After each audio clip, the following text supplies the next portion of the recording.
Titagarh SB পথ এলাকার বাসিন্দা এক যুবতীর সাথে আরেক যুবতীর বাক বিতণ্ডার ঘটনা ঘটে। সেই বিষয় নিয়ে পরবর্তী সময়ে দুই যুবতীর মধ্যে হাতাহাতির ঘটনা ঘটে। অভিযোগ, এরপর টিটাগড় পৌরসভা 2 নম্বর ওয়ার্ডের পৌরপিতা রাজেন্দ্র সোনকার ও তার পরিবারের সদস্যরা আরেক যুবতীর বাড়িতে হামলা চালায় এবং যুবতী ও তার পরিবারের সদস্যদের মারধর করে। এমনকি পৌরপিতার ছেলে যুবতীকে মারধর করে পৌরপিতার উপস্থিতিতে। ঘটনার পর থেকে আতঙ্কিত রয়েছেন যুবতী ও তার পরিবারের সদস্যরা। ঘটনা নিয়ে অভিযোগ দায়ের করা হয় পুলিশে। ইতিমধ্যেই গ্রেপ্তার করা হয়েছে পৌরপিতার ছেলেকে। এই ঘটনা নিয়ে আক্রান্ত যুবতী কি বললেন শুনুন। काउंसलर बेटी और फ्रेंड आचे हमारा मतलब मेरा भी उससे पहले फ्रेंडशिप था। बट क्या हुआ कि मतलब वो भी मेरे बारे में बहुत कुछ पहले बोलती थी, तो बस मैंने कमेंट किया, पढ़ाई वढ़ाई को लेके मेरा उससे डिस्कशन हुआ, उसी में थोड़ा मतलब बात झमेला हो गया। वो भी मेरे को बोल रही है, मैं भी उसको बोल रही हूँ, थोड़ा आर्ग्यूमेंट्स होने लगा मेरा उसके साथ। उसके बाद क्या हुआ, वो तो उसकी फ्रेंड है, उसको जाके बोली देखो ऐसे मेरे को बोल रही है, मैंने तो उसे कुछ बोला भी नहीं।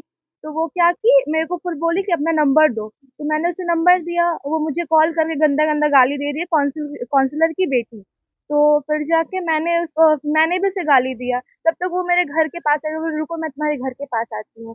तो मुझे घर के पास आके बुलाया और आके यहाँ पे सबके सामने मुझे मारने लगी, गंदा गंदा गाली देने लगी, मुझे मारने लगी। तो मैंने भी मतलब उसी में थोड़ा हाथापाई हो गया। फिर सबको मतलब बोलने लगा, तो मेरी मम्मी को सब उठाया कि आपकी बेटी से लड़ाई हो रहा है किसी का। तो सब मेरी मम्मी आके मुझे झाड़ के मार के मुझे लेके चली गई, और वहाँ पे वो खड़ा होकर गंदा गंदा गाली तब तक दे रही थी। उसके बाद मेरे मम्मी मुझे घर पे डांट ही रही है, बोल ही रही है, तब तक उसकी मम्मी लोग वहाँ पे आ गई, पूरा फैमिली। और उसके बाद मेरे मम्मी को निकाला घर से, निकाल के यहीं पे मार रहे थे। मैं मम्मी को बचाने के लिए गई, तो मुझे भी पकड़ के सब मारने लगे। और जो काउंसलर का जो भाई है वो मेरा हाथ पकड़ा हुआ था, और उसके जो बेटा है वो मेरा ड्रेस को पूरा फाड़ दिया। और फाड़ने के बाद उनके इनके घर में ढुका के मुझे बांस से मेरे सर पे मारा, मेरे हाथ वाथ पे मारा। तो यहाँ पे एक शशि भैया है, वो उन्होंने मुझे ड्रेस दिया अपना मेरे सेफ्टी के लिए। অপরদিকে পৌরপিতার মেয়ে অভিযোগ করেন তাকে মারধর করা হয়েছে প্রথমে। এছাড়াও তিনি অভিযোগকারী যুবতীর সমস্ত অভিযোগ ভিত্তিহীন বলে দাবি করেন।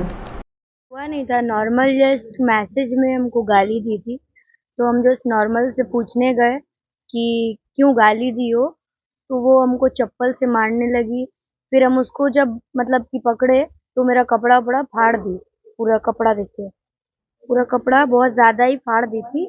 और उल्टा मतलब मेरा भाई कुछ किया नहीं था, जस्ट पूछने गया था कि तुम क्यों इसको मारी हो, गाली वाली दी हो।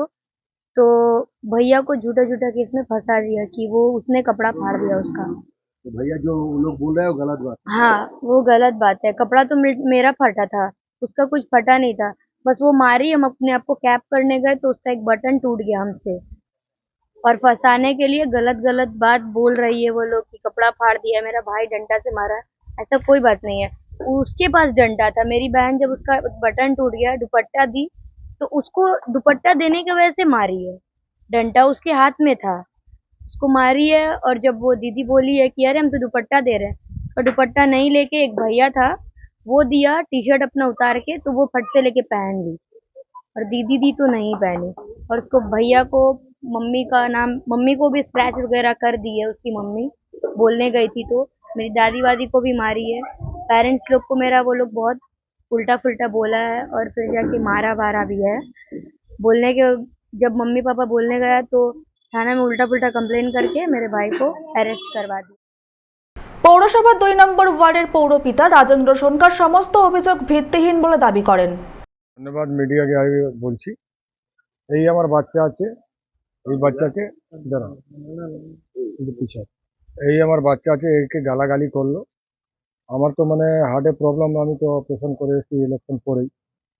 তারপরে আমি বাড়িতে ওষুধ খেয়ে ঘুমিয়েছিলাম, একে মারধর, ওই বাচ্চাই মারপিট করেছে। তারপরে আমার বউ গিয়েছে, ওর সাথে ঝামেলা হয়ে গেছে। জানেন তো মানে কি বাচ্চাকে নিয়ে মানে এই নিয়ে আছে আর কি। আমার ছেলেকে ধরেছে, প্রশাসনের উপর আমার বিশ্বাস আছে, যা করবে। ছেলের উপর যে অভিযোগ হচ্ছে সে জামা ছিঁড়ে দিয়েছে, বাঁশ দিয়ে। না না না না না বাঁশ বাঁশ ও মানে নিজে, ও মেয়ে একটু একটু ছোট ডান্টা নিয়েছে, ঠিক আছে। এই নিয়ে ঝামেলা হয়েছে, বাচ্চাকে অ্যারেস্ট হয়েছে। আমি প্রশাসনের উপর বিশ্বাস আছে, যা হবে ভালোই হবে। এই ঘটনা নিয়ে বিজেপি ব্যারাকপুর সাংগঠনিক জেলার মুখপাত্র আবিষ্কার ভট্টাচার্য কি বললেন শুনুন। টিটাগড়ের একটি শ্লীলতাহানির ঘটনা আপনাদের মাধ্যমে জানতে পারলাম। খুবই দুঃখজনক যে টিটাগড় থানা অভিযুক্ত পরিবারের কমপ্লেন নিতে চায়নি। পরবর্তীকালে টিটাগড়ের ওই পরিবার কমিশনারেট অফিসে কমপ্লেন করে এবং কমিশনারেট অফিস গ্রেপ্তারও করেছে যিনি অভিযুক্ত তাকে। আমি ধন্যবাদ দিই ব্যারাকপুরের পুলিশ কমিশনারকে, তিনি সদর্থক ভূমিকা নিয়েছেন। আমি আশাবাদী যে আইনের শাসন পশ্চিমবঙ্গে প্রতিষ্ঠা করতে পুলিশ স্বতন্ত্র এবং আমার মনে হয় পুলিশ পারে যদি পুলিশের সদিচ্ছা থাকে। তবে এটা ভেবেও দুঃখ লাগছে যে মাননীয় নগরপালের টিটাগড়ের থানার যারা অফিসার আছেন তাদেরকে বলা উচিত যে বারংবার কেন টিটাগড় থানা এই দোষে অপরাধীদের ছেড়ে দিচ্ছে যে তারা কোনো না কোনো কারোর ঘনিষ্ঠ। টিটাগড় থানা বারবার বদনাম হচ্ছে এর কারণে। দেখুন, পশ্চিমবঙ্গের পুলিশ প্রশাসন যদিও বিভিন্ন সময় বিভিন্ন রকম রূপ ধারণ করেছেন, তবে এই ঘটনায় মাননীয় নগরপালের ভূমিকা প্রশংসনীয়। আমি ওনাকে প্রশংসা করছি এবং আমি ওনাকে অনুরোধ করছি যারা সত্যি অপরাধী তাদের যেন শাস্তি হয় আপনি দেখুন, এবং আপনি যে পদক্ষেপ গ্রহণ করেছেন সেটা সদর্থক ভূমিকা আপনি নিয়েছেন, সেটা শেষ পর্যন্ত যেন অপরাধীর শাস্তির মাধ্যমে শেষ হয় এবং যিনি অভিযোগ করেছেন তার যেন সুরক্ষা বজায় থাকে, তিনি যেন কোনো রকমভাবে রাজনৈতিক চাপে না চলে আসেন। এটা দেখবেন দয়া করে, এটুকু আমার অনুরোধ। কারণ পুলিশের বায়াসনেস নিয়ে আমার যথেষ্ট সন্দেহ আছে এবং টিটাগড় থানা ভূমিকা সত্যি দুঃখজনক। টিটাগড় থেকে সৈকত গাঙ্গুলির রিপোর্ট, চ্যানেল 24/7।